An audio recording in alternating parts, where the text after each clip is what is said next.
ये जो हम देख रहे हैं कि एमक्यूएम की आए रोज़ वैसे तो कोई ना कोई डिमांड हर गवर्नमेंट में रहती है, इस बार भी एक और डिमांड सामने आई है गवर्नर को वापस तब्दील करने के हवाले से। पीपल्स पार्टी ज़ाहिर है कि सिंध में गवर्नमेंट भी कर रही है, नून लीग के साथ इत्तेहादी भी है। इज़ इट अ प्रॉब्लम या फिर ये वैसे ही है जैसे एमक्यूएम हर एक इंटरवल के बाद कोई डिमांड रखती है?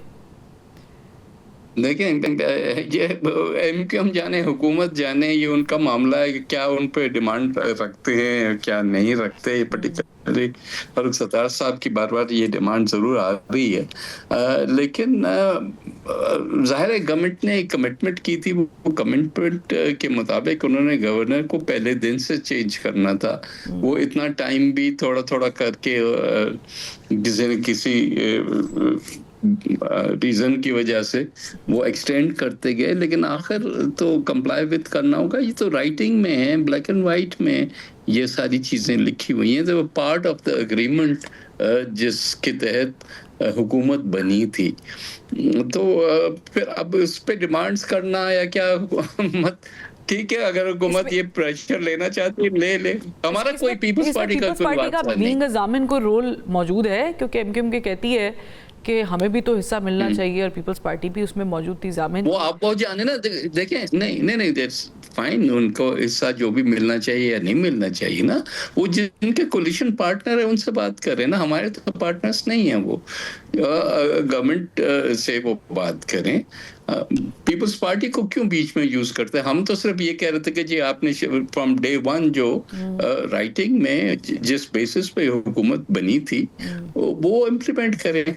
और ये जो आइडिया जो ज़ाहिर है कि अभी 28वीं तरमीम तो हुई नहीं है, लेकिन उससे पहले ही एमक्यूएम ये मुतादिद मरतबा कह रही कि अब की बार हम 28वीं तरमीम अगर होगी तो कराची को वफाक के साथ जो इल्हाक वाला मामला है उस पर हम जोर देंगे। पीपल्स पार्टी इस बारे में क्या मौक़िफ़ रखती है? सीधी बात है, सिंध की कोई डिवीजन जो है वो न बर्दाश्त होगी ना उसके लिए हम खड़े होंगे। तो ये अनरीजनेबल डिमांड है और इसको बार बार रिपीट करने से लोगों में एक मतलब नफरतें पैदा करने की क्यों कोशिश की जाती है। लेट इट बी, सिंध चल रहा है। अगर आपको ये गवर्नमेंट पसंद नहीं है आप बल्कि दफा दूसरी गवर्नमेंट ले आए, लेकिन ये नहीं कर सकते कि इसकी वजह से आप सिंध को टुकड़े टुकड़े करते हैं ताकि जो है आपको अपना पाउंड ऑफ फ्लेश मिल जाए। ये तो नहीं हो सकता ना। और ये हिस्टोरिक एंटिटीज हैं, आप क्या भूलते हैं बार बार। अब हमें याद दिलाना पड़ता है कि इस मुल्क में कोई तारीख पढ़ाता नहीं है ना पढ़ता है।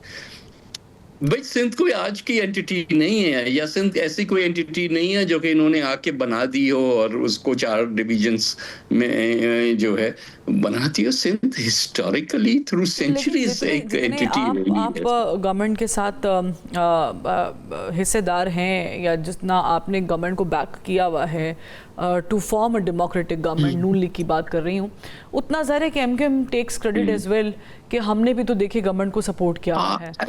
तो मैं यही कह रहा हूँ, एमक्यूएम जाने और हुकूमत जाने, लेकिन हम जाहिर है कि सिंध के टुकड़े टुकड़े नहीं। I don't give a dam के कौन क्या और कर रहा है ना। अगर मुझे आप जो है वो मेरा गला काटोगे तो मैं तो नहीं बर्दाश्त करूंगा ना। सो अगर हम ये समझें कि अगर खुदा ना ख्वास्ता मामला बहुत ज़्यादा बिगड़ जाता है और वफाक कहती है कि ठीक है हम एमक्यूएम को थोड़ा सा कुछ ना कुछ तो we need to give it back, तो उस पर अगर ये इल्हाक वाला मामला होता है Peoples Party would take stand formally. Peoples Party will quit the support from the government from the day अगर गवर्नमेंट ने ये किया। If government will do it, that day, that very day, उसमें मिनट्स भी नहीं लगेंगे। ओके तो ये इसका मतलब है वेरी क्लियर। ठीक है, इसका मतलब है Peoples Party is very clear about it कि देयर इज ये नो गो एरिया है, उनको सोचना भी नहीं चाहिए और ना ही ये डिमांड करने वालों को इस किस्म की अनरीजनेबल डिमांड्स करनी चाहिए ना। बट ये अनरीजनेबल डिमांड्स आती क्यों है when everything is settled down, everything is भाई ये तरीका होता है ना सियासत का, हर एक का अपना सियासत का तरीका है। वो उनका सियासत का तरीका है, वो बस वो इस्तेमाल कर रहे हैं। उनको भी पता है कि होना नहीं है।